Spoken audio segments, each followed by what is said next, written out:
South Fulton police officer is still in critical condition, and a Fulton County officer is recovering at home after they were both shot on Friday. The GBI has identified the man accused of shooting both of these officers as 29-year-old Rashawn Jarvis Cofield.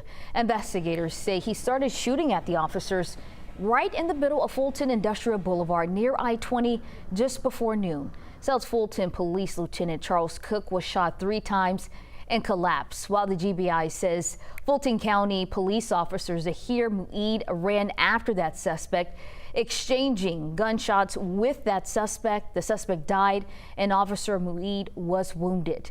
We spoke with Jeremy Snow, who tells us he witnessed the shooting. When he was down on the ground, he was, crying, calling out for help, and all I could do at that point was just say a prayer because the gunman was still shooting at other people.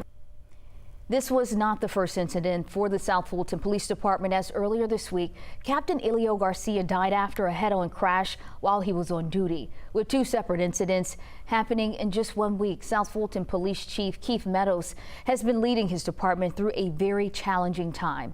11 Alive's Karis Belger is live for us this morning in South Fulton. Karis, the department has had to process a lot this week. What have we been hearing from this department as all of this has been unfolding?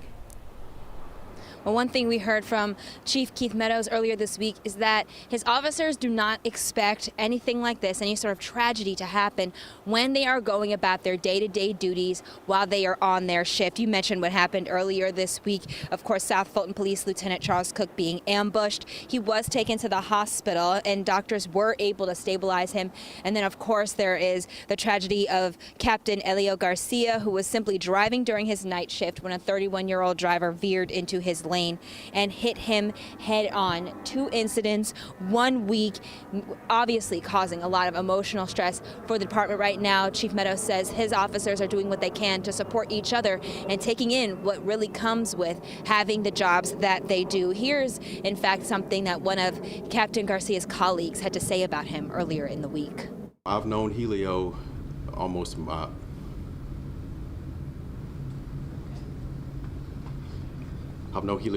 entire career.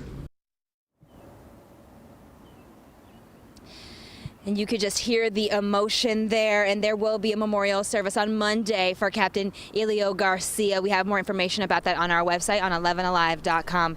In South Fulton, I'm Karis Belger, 11 Alive News. Thank you, Karis.